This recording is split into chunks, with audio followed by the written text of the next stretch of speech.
శ్రీ సత్యసాయి జిల్లా మడకశిర మండలం మడూరు గ్రామ చెరువుకు హంద్రీనివా ద్వారా చేరిన కృష్ణా జలాలకు జలహారతి కార్యక్రమం అట్టహాసంగా సాగింది.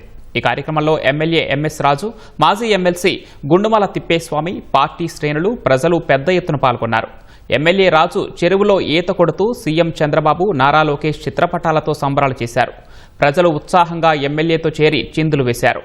గత ప్రభుత్వం 5 ఏళ్లలో హంద్రీనివా కాలువలో మట్టి కూడా తీయని దౌర్భాగ్య దుస్థితిని కనబరిచిందని మండిపడ్డారు.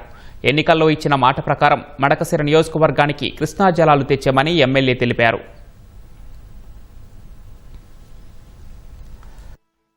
సంవత్సరాల్లో హంద్రీనివాని పూర్తిగా నిర్వీర్యం చేసి కాలువల్లో మట్టి కూడా తీయనటువంటి దుర్మార్గం.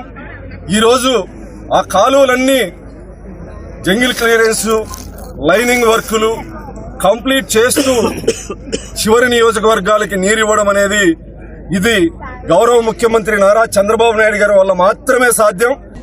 రైతు సంక్షేమమే ధ్యేయంగా పనిచేసేటువంటి వ్యక్తి గౌరవ ముఖ్యమంత్రి నారా చంద్రబాబు నాయుడు గారు అనడానికి ఈ రోజు వచ్చినటువంటి కృష్ణా జలాలు ఇది ట్రైలర్ మాత్రమే, ఆరంభం మాత్రమే. ముగింపు అమరాపురం మడకశిర నియోజకవర్గం చివరి మండలం అమరాపురం చెరువుకి నీళ్లు నింపి అగలి అన్ని చెరువులకి నీళ్లు నింపి చివరిలో గౌరవ ముఖ్యమంత్రి నారా చంద్రబాబు నాయుడు గారు జలహారతికి ఈ నియోజకవర్గానికి రాబోతా ఉన్నారు.